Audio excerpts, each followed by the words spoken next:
I never seen nobody cut the street. He got a saw, bro, and buried the cord line in the street. Like cut a line there, buried the cord in the street so the DT people wouldn't see it.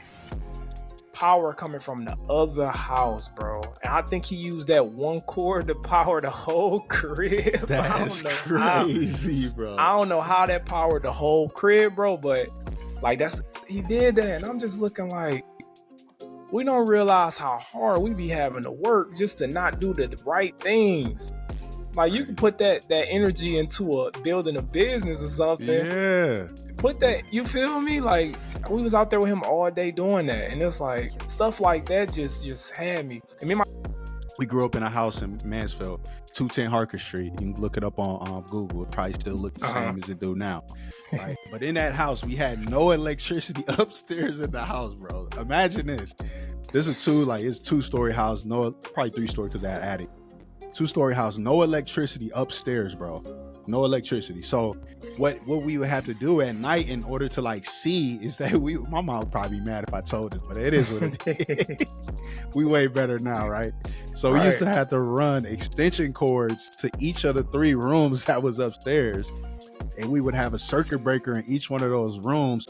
And we would have that's how we powered the TVs, the fans, whatever that was in our room. But then we had like a light that was right connected to the circuit breaker in the hallway, to where if we needed to get up, use the restroom at night, we had to turn the light on and move it to each of the different rooms, bro, in order to like really see like what was going on. So when I say broke, I mean broke.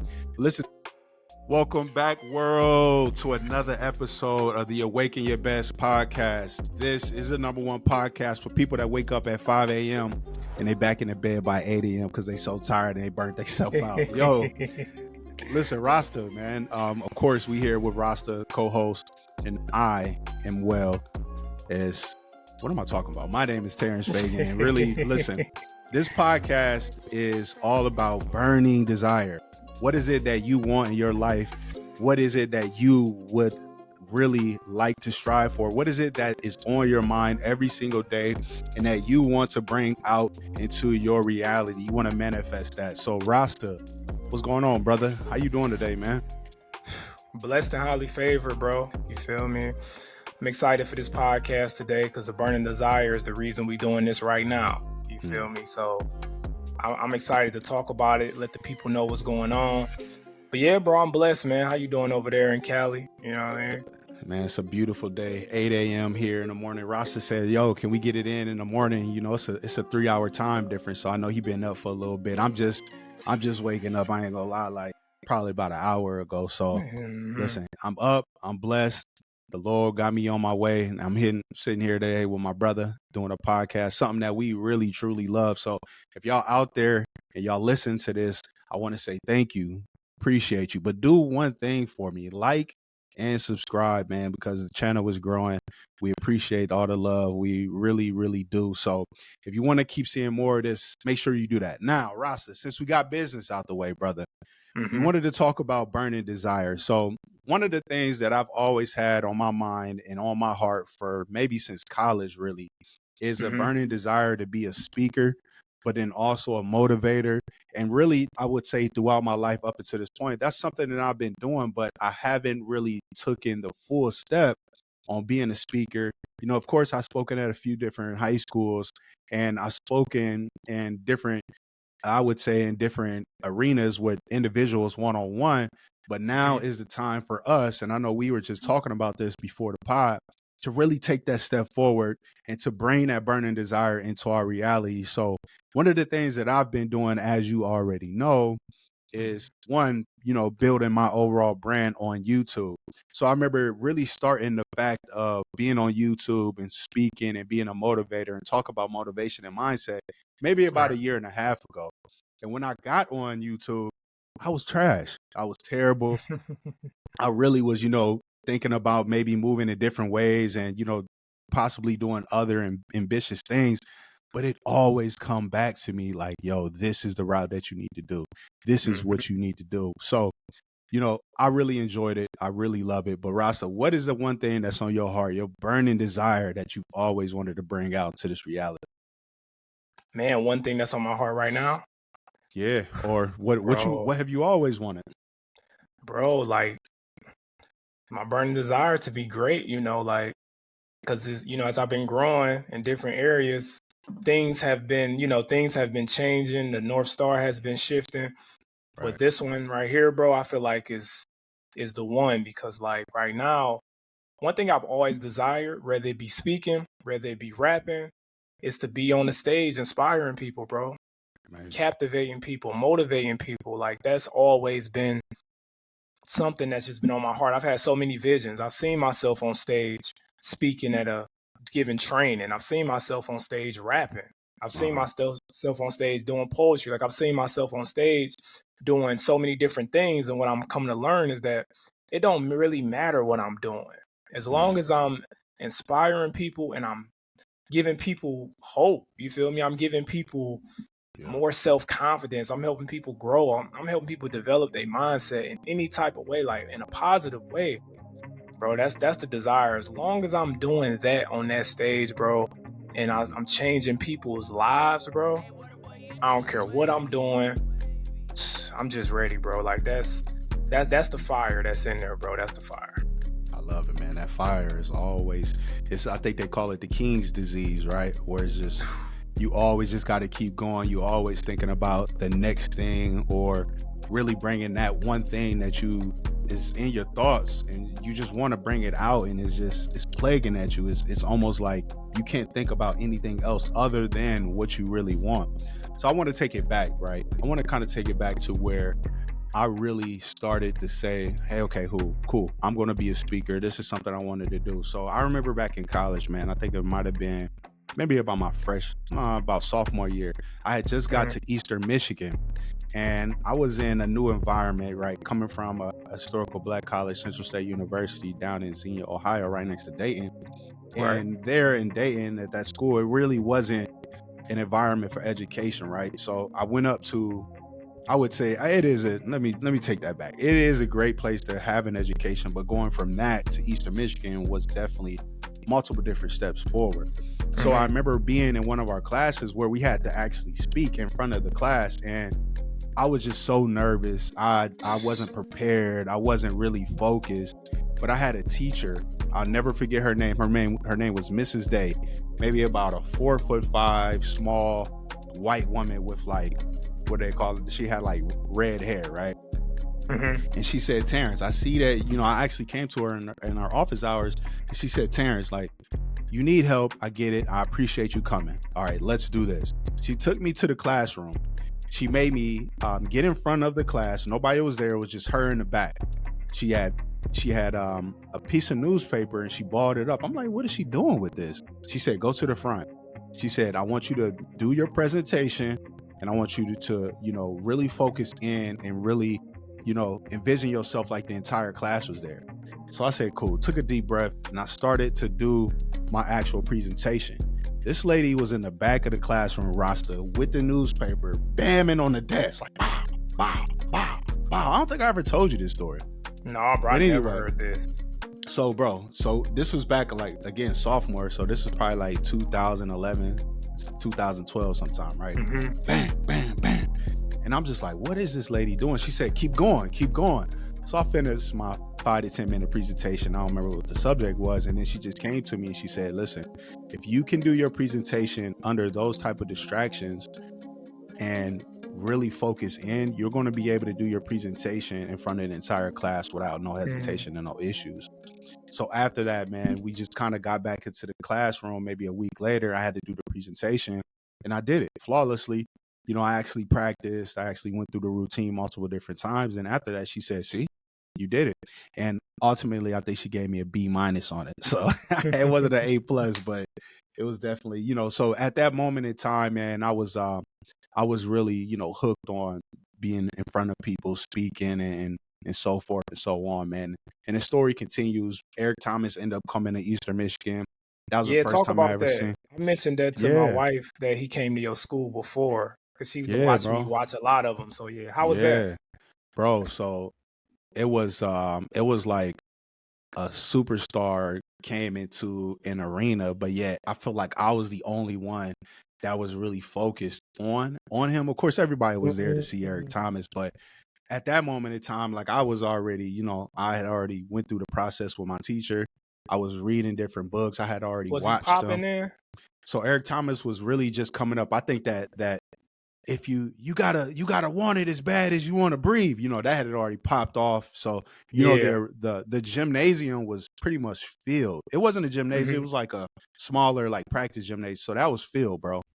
And he came in. It was just like I seen all of his staff in the side, like they was selling books, selling merchandise, and I was just taking it all in. Like, okay, cool. I like that. I like what he's doing there.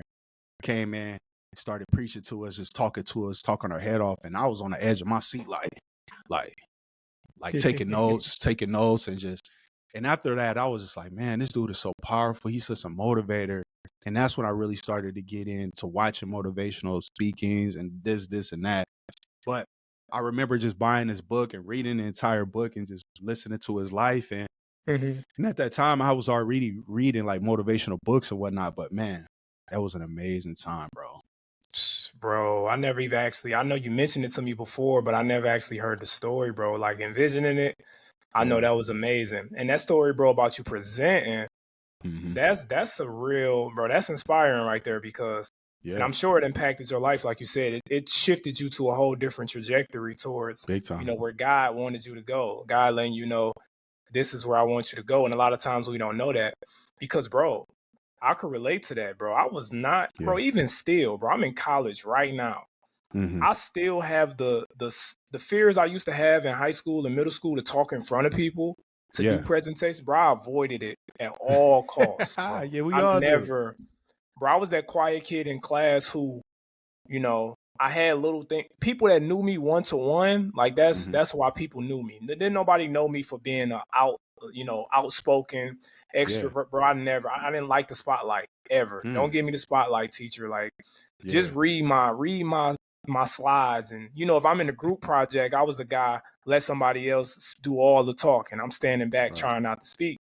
So, bro, I relate to that story so much. And the crazy thing is, you went through that, and then those usually be the people that end up being the greatest speakers or the people who that's your calling and you don't even know it, bro. You don't even know your calling is the spotlight, something that you fear, you know, the devil or whatever it is trying to trick you to pushing you away from something that's truly where you're supposed to be going. You feel me? So, bro, I love that you went through that in college and that she was able to give you that shift, bro, because we all need that. And it probably awakened a part of you. You feel me? It awakened a part of you. And then transition to Eric Thomas coming out to your school. Yeah. I know that was captivating too, bro. And it got you like, yeah, bro. So that's exciting, bro. Like, and I'll say that to anybody out there. Don't think because you're a person that's nervous and you, bro, for God have not given us the spirit of fear. Like, so that's what I'm learning. When I do presentations now in college, I'm in college now. I'm raising my hand now and I'm talking. People know all my classes, they know I was in the Navy before. You know, I'm learning not to be scared to talk about myself. That's another thing. We'd be scared to let people know, like, yo, this is what I do, and avoiding the spotlight. Like, I'm learning to stop doing that. Hey, you know, I'm putting my input in. No kid, all the other kids scared to raise their hand. I raise my hand, and I'm still nervous. Right, y'all, don't get it twisted. Me and Terrence, even still today, like doing the pot, like we doing stuff that we getting comfortable with, but we still got to push through those nerves. Like he did with the teacher. That's why she banging on the desk. She doing all of that to throw him off, because a lot of times, soon as stuff start getting shaky, that's when we fold, or that's when we let life throw us off course. You know, we got podcasts talking about that too. But when you learn how to operate when you nervous, even when you nervous, under circumstances where nothing is clear, it seems like you're going to lose, your brain start lying to you, the devil start getting in your head lying to you. But God has not given us the spirit of fear, but of power. That's the first one they say, power. He said Eric Thomas looked powerful up there. There's nothing wrong with being a powerful person. That's what God wants. So, yeah, bro, I love both of those stories, bro. And I think people really need to listen, like rewind this podcast and listen to those stories again, so you can take some gems from those two stories that has brought Terrence to where he is today, brother. 100%, man. Those stories have impacted me to where I want to speak now. And that was years ago, 10, 15 years ago. And, I kind of hit on myself like, dang, why didn't I just keep going and processing the fact of being a speaker? But I think like our life pushes in the direction to where we need to go, even if we don't want to go there. Eventually, God gonna be like, okay, look, smack on your ass and say, this is where you need to go, Yeah. But, I think that really the desire to want to be a speaker came from my ambitious upbringing. I've always been an ambitious person, waking up early, wanting to have more, wanting to be out of my present environment. And I kind of want to speak towards more about. Yo, thank you for tuning into this podcast right now. I want to say, if you like this, make sure that you subscribe and like the video. Comment down below what you like so far. Of course, we're bringing these podcasts to you all the time, and we just want to continue to grow. So you can actually help us to grow by commenting down below, liking the video, and also subscribing. Tell a friend to tell a friend all about this podcast, and we'll see y'all real soon. Let's get back to the video. Where that burning desire comes from. Let's talk about it. So for me, I know that, seeing a grandfather that was always working, grinding, building his businesses under the table, he wasn't really a legal businessman because he was old. He didn't give a damn. But right, no taxes. But really, like, yeah, for sure. But me wanting to see that and say, okay, I want to build my own businesses. I want to do this. So, moving in different directions, that's where it really came from. But then I used to read a lot of books of like Phil Knight, The Shoe Dog, or The Pursuit of Happiness. I can't think of his name. I read his actual autobiography, and just different books like that of great men and women who were ambitious, and I really use their characteristics and put it into my life now, but I make it my own, to where I get up, I do what I need to do for my family, I work out, I plan my days to where it should go. But the burning desire for me has always come from not having what I wanted as a young child, and still moving forward to what I don't have as an adult male right now. So for me, if it's I want something, I have to constantly be ambitious and forward thinking to really grasp that. But Rasta, where have your ambitious thoughts and your ambitious characteristics come from in your life? Bro, it start from humble beginnings, like it really do. And that's too, like, I'm gonna say this before I even get into more detail. I kind of feel bad for people who don't start with low beginnings. You feel me? Yeah. Like, I kind of feel bad for people who have a lot when they start, who get too much when they start, who don't really gotta grind for, who don't really gotta. And that's no disrespect to nobody out there. If you got parents with money and people giving you stuff, there's nothing wrong with that. It's just always remembering that you still gotta put in the work. You feel me? You still gotta do your part. Don't rely on nothing that you get. Like, if somebody starts you off with $100,000 to start your business, cool, but you still gotta put in the work to build a successful business, right? Gotcha. So starting humbly, bro, like literally growing up in Detroit, like when people hear the name Detroit, they automatically think of poverty. They automatically think of, you feel me, a dangerous environment, and it's real. You feel me? Like, I grew up on the east side of Detroit in the hood. Like, I'm talking about with a block. Like, you ever seen a block? It's only it's 20 houses and only 3 of them got people living in it. You feel me? You got abandoned house, somebody live there, burned down house, burned out. You feel me? So, bro, I grew up in that, and it was so many times, like you said, of not being able to get what I wanted, bro, and feeling like, why can't I have it? You feel me? Why the dope man pulling up in a 745? You feel me? And my brothers and all of us, we smiling, looking at their car. He got a nice car. I'm like, but why don't you got it though? You feel me? Like, my brother, like, no disrespect, but it's like, why don't we have that?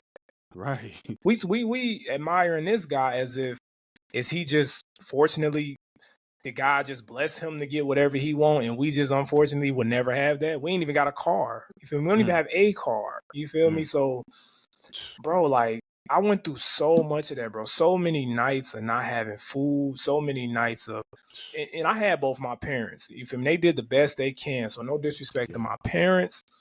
It was so many nights though, bro, or going to the store, bro, like going school shopping, only being able to get one pair of shoes. I got friends that's in school. You feel me? Friends in Man. school, bro, with all the new Jordans. Like, they got 10 new pair of shoes, and I'm like, I can't even get one pair of shoes that I want. I remember the days, bro. Bro, you can't even get, it's like, Man. and then you don't even want much. When you come from them type of beginnings, you don't need much to be happy no more. And that's another blessing on the side of it, though. Yeah. I'm like, Dad, can you just get me, you ain't even gotta give me no Jordans. Can you just give me some $70 Nikes? You feel me? And my dad, you feel me? And my dad, he wasn't broke necessarily. Like, he always had his own little entrepreneur thing. He was like that too. You feel me? Not really paying tax. I don't know if he was paying taxes, but he was paying under the table. You feel me? So I don't know, but bro, like, he'd take us to Walmart. You feel me? He'd take us to Payless, get us some $20, $30 shoes. Yeah. Now, the lessons that I got from that, he was teaching valuable lessons, saying, like, you shouldn't want to wear Jordans just because everybody else got them. Yeah. True. Yeah. But one thing that's always in the back of my mind is, I hear that, but why can't we afford them? That's my issue.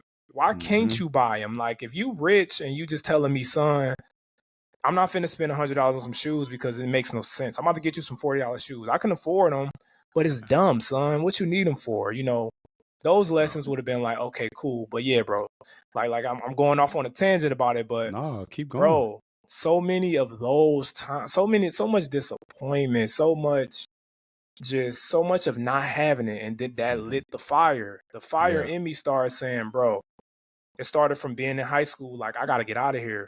I'm going to the Navy, bro. I'm doing something big. I gotta go. My brothers and them, they stuck here. Yeah, I'm out. You feel me? It went from that. Boom. Now I got my associate's degree. When I got 10 brothers, you feel me? A lot of them graduated high school, but none of my brothers got a degree. Amazing. So just an associate's degree already broke the curse. But now I'm working on my bachelor's degree, right? Amen. I have a desire, bro, to keep like put myself in a position where I can have whatever I want. And I'm not materialistic either. That's the funny thing. I got some Jordans, but bro, I'm not out here shopping like that. I don't really care about it, but I still want to be able to walk in the store and know I could buy it. You feel me? So that's one piece of it, bro. I love it, man. Dog, you talked about humble beginnings so much, bro. It was just bringing back like flashes where I'm like, oh my God, bro. Listen, all right, so you grew up in Detroit. I grew up in a very small city called Mansfield, Ohio. And within that, like, my single parent mother, she had 5 kids, but, you know, our oldest 2 were kind of off after I got older. I was the youngest, right? And I just remember, like, my pops was around, but he wasn't around. Like, he lived in Columbus. Dude was like old school pimp type deal. Like, you know what I mean? Yeah. So, you know, RP Pops, man, great guy. But, you know, just growing up, bro, I was just remembering, like, one pair of shoes, and the only time you get a pair of shoes is that beginning of school year in the summer. Hopefully, you know, if you don't mess your shoes up, and then tax time, you know, you would get the new Jordans or Iversons that come out. But yeah, I remember times where we just couldn't afford it, and I remember times where it was just like I used to just ask my mom, like, "Mom, like, I can't." She's like, "Terrence, I can't do it." To where I started working at an early age, 15, 16, starting to buy the different things that I wanted, but it was still just never enough, bro. But I remember this time, right, where we were so broke growing up, right? And my sisters can relate to this. Do you really want to change your life? Yeah, I can see it. You watching this podcast, you tuning in, you taking action. I see you, and we truly appreciate you for watching this podcast. Make sure you like, comment, and subscribe to tune in so you can stay here. We dropping these weekly. We're going to keep doing it, keep dropping, keep learning, keep growing, and helping people like you awaken the best version of themselves. So hit that like, comment, subscribe button. Even hit that bell. I don't even normally say that, but hit that bell, man, so you can constantly get notified. So you can know exactly when we dropping, and you can soak up this knowledge. All right, peace. Get back to the podcast. We grew up in a house in Mansfield, 210 Harker Street. You can look it up on Google. It probably still look the same as it do now. Right? But in that house, we had no electricity upstairs in the house, bro. Imagine this. This is it's 2-story house. No, probably 3-story because I had attic. 2-story house, no electricity upstairs, bro. No electricity. So what we would have to do at night in order to like see is that my mom would probably be mad if I told it, but it is what it is. We way better now, right? So we used to have to run extension cords to each of the 3 rooms that was upstairs and we would have a circuit breaker in each one of those rooms, and we would have like, you know, that's how we powered the TVs, the fans, whatever that was in our room. But then we had like a light that was right connected to the circuit breaker in the hallway, to where if we needed to get up, use a restroom at night, we had to turn the light on and move it to each of the different rooms, bro, in order to like really see like what was going on. So when I say broke, I mean broke. Listen to this story, bro. So as I said that, right, we had extension cords in each one of the rooms. Hey, baby. So we had extension cords, and I got the baby. Oh, hey, so look, pretty lady. So look, bro, we had extension cords in each one of the rooms, right? To where we was playing the game at points, and my mom would be downstairs like, y'all come downstairs, do this, do that, whatever y'all need to do. We'd be upstairs playing like, man, we ain't coming down right now. Right. So look, say how, Siobhan. Right. So listen, we would we would like go to the, so my mom be yelling at, come on, y'all come downstairs, da da da da da. And bro, basically we wouldn't come downstairs, so she would pull the extension cord and cut the games off. And you know, back then when you had like Super Nintendo games or whatnot, like you couldn't really save like how you could save now, or save instantly. Say your progress. We'd be like, ah! Imagine playing Donkey Kong Country, bro. You on like the last level, you can't save, and you about to beat it. It's like, yo. But look, yo, humble beginnings is what I'm trying to say here, is that we came from not a lot in a very rural area to where we are now, and that's what really fuels me. That's what makes me get up every single day and go to work. That's what keeps pushing me to want more for my family. And you just have to find something out there that is really pushing you to become better. So if there's someone out there that's listening, you're like, okay, I didn't grow up like that. I had the things that I wanted. Okay, but what do you want? What are the things that you're looking for? What can you afford? What can't you afford? And use that as fuel to get where you want to go. Yep, exactly, bro. And yeah, that's funny. Like, not to mention having to run extension cord all the way there. So it's so easy for somebody to unplug it. All they gotta do is trip over the cord, not everything unplugged. So you kind of got that in the back of your mind. Hope don't nobody unplug it. Then you got mom Dukes in the background, ready to unplug it. Bro. And then not to mention the fire hazard, like all of that electricity in one socket. You feel me? That's not supposed to be like that. It's funny now, but back then, bro, I'm looking at it like, dog, we didn't have Nathan, bro, but we still got by, you know? Bro, I'm going to tell you this too, real funny. And this not a struggle podcast, y'all. We going to get deeper into, we talking about the burning desire and how it got cultivated for us. Bro, I remember one time, and you know, they call it the insurance bucket. When you start telling stuff and saying stuff, it's like you need to have some insurance because people gonna come for you after you tell these stories. Like Mom Dukes might come for you. But I remember one time, bro, I'm talking about DTE trucks used to scare me more than police cars, bro. Listen. For real. Bro, listen here, bro. DTE trucks, when they came to my pop's crib, hey, you better charge up all your phones. You better charge up everything. You better go get some candles, have some candles on standby. Because my pops, I ain't gonna lie, my pops, he know how to do everything. The man can build a house from the ground up. So he also know how to keep his electricity on, whether he paying or not. We gonna just say that. You know, I won't say no name, so, you know, he won't get a, you know. But one time, bro, DT cut the power off. And we talking about an extension cord. The next door neighbor, bro, we ran an extension cord from his house, bro. Yeah, that's been done. And my dad's so smooth, bro. He cut, bro. I never seen nobody cut the street. He got a saw, bro, and buried the cord line in the street. Like he cut a line there, buried the cord in the street so the DT people wouldn't see it. Power coming from the other house, bro. And I think he used that one cord to power the whole crib. That's crazy, bro. I don't know how that powered the whole crib, bro, but like he did that. And I'm just looking like, we don't realize how hard we be having to work just to not do the right things. Like you can put that energy into building a business or something. Yeah. Put that, you feel me? Like we was out there with him all day doing that. And it's like stuff like that just had me. And me and my dad, we used to bump heads a lot. I ained gonna lie, because I was growing up and I used to always have questions. Like I used to challenge him like, Dad, why is this, and there's no disrespect to my dad. Like I said, he was a great father. He was there. So I'm blessed to just have my dad in my life. But, we used to always butt heads. I'm like, Dad, but why? He like, well, you my son, I'm taking care of you. I keep roof over your head, so it wasn't much I could say. You feel me? Right. But he see now, like, the stuff I'm doing, he proud of me. You feel me? He proud of me to this day. He always tell me that. And he see, and it's like, that's where that desire started coming from. But I do want to say, for those of you out there, again, like Terrence said, who didn't go through stuff like that, so it's like, how can I be motivated? You gotta start looking in the future. You feel me? Our past motivate us, but our future also motivates us and give us that desire. Actually, my future more now than ever. I don't really stress about my past. You feel me? I think about the future. I see myself on stage talking to millions, thousands, millions of people, whatever. Right. So you need to create that future for yourself and let that light that fire in you. The future, like Terrence said, the future that you want. We all want something great.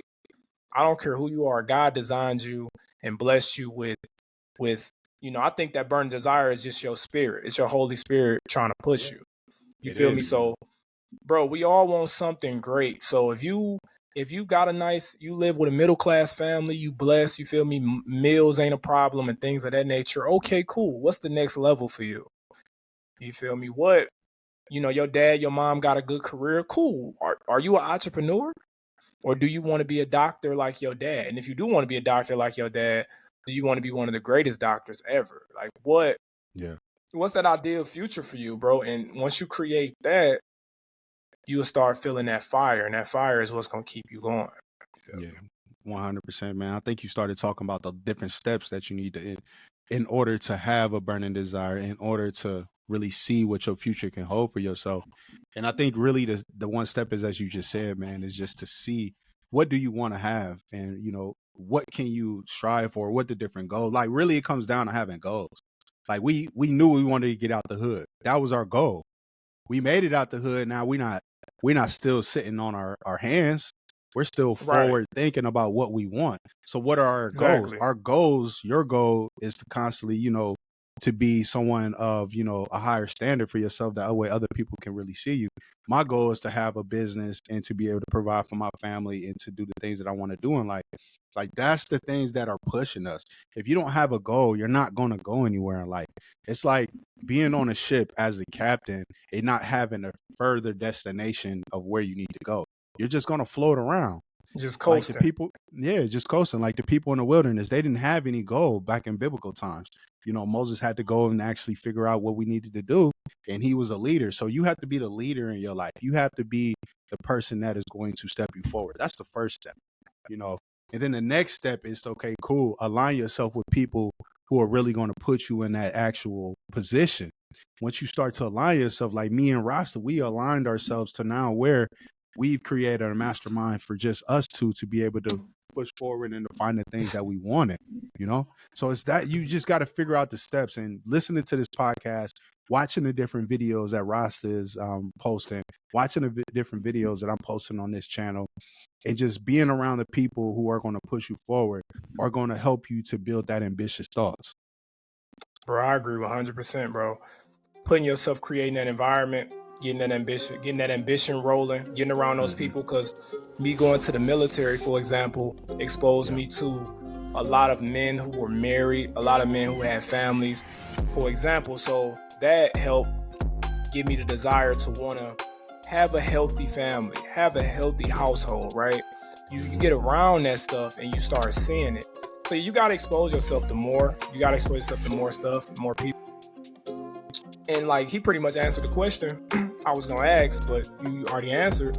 Like, can you create your burning desire, or do you just gotta be born with it, right? And if y'all been listening so far to this podcast, you clearly see it ain't about being born with it, and it ain't about necessarily how you grow up. It ain't all about that. It's more about the future. Cause I don't gotta worry about a meal no more. I can go buy some Jordans now. Cool. But like Terrence said, did that mean I just stop and I'm just like, well, I beat what I wanted to be, so I'm done. I'm just gonna live. No. Now I'm looking in the future. You feel me? What do I want to do? Who do I want to captivate? And the big thing for me too, I have a desire to help people who were in circumstances similar to mine, who don't think there's a way out. have a big desire for that, to let people know that there is a way. There is a way for you to build and to grow and to become that man or woman that you want to be. So that's the whole purpose of this podcast. Like, we want y'all to know, like, there's always a way to light the fire. You feel me? This is about that burning desire. There's always a way to light that fire. And you want to be passionate, and you want to live with purpose. God have a purpose for everyone listening to this right now. And it's up to you to find out what that purpose is and spark that flame. Got to spark that flame. That flame can be sparked. You don't have to be born with it. Exactly. I don't believe that you have to be born with it. I don't think I was born an ambitious person. I think the situation, the environment, and my goals pushed me. Like, I've seen a lot of people who did grow up, as we were talking about before, in a very abundant family, but those people, they just take their opportunities and they don't run with it because maybe how they were taught or maybe how they were raised. But even if you were abundant, you can still create different goals for yourself to push you further than where you currently are. So it's just all about what you want. You're the guide for your life. You can plant that seed today and keep striving, man. And again, that's what we're doing here. That's what we strive to become our ultimate selves for the people that's not below us, but the people that are watching us and look up to us. And I really feel that this is the first place to start. Listen to this and then get around other people, man. So Rasta, man, it's always a pleasure doing this podcast, man. Anything else you want to say for the people, man? I want to say, man, in addition to having that burning desire, you feel me? You gotta, in addition to that, you just gotta have that, like he said, having that goal and having that direction that you want to go, like that you create, that you guide yourself there. It is, you can get yourself there. You just gotta keep that desire lit, bro. And I forgot exactly what I was gonna say. In addition to the burning desire, you feel me? But hopefully it come back to me. But make sure y'all like, comment, and subscribe to the channel. You feel me? Like Terrence, it's growing, and we appreciate all of our listeners out there, especially if you listening up to this point again. We appreciate your time. We value your time. You feel me? You could be listening to any other podcast in the world, but you listening to the best podcast in the world. You feel me? The number one podcast for high achievers, the people that, they get out of bed, they make their bed, and then, as I said, 2 hours later, they want to get back in the bed because they didn't burn themselves out from doing everything in 2 hours, man. So if that's you, this is the podcast for you. We love you. We appreciate y'all. We'll catch y'all next time, man. All right. See y'all next week. We out. Yeah.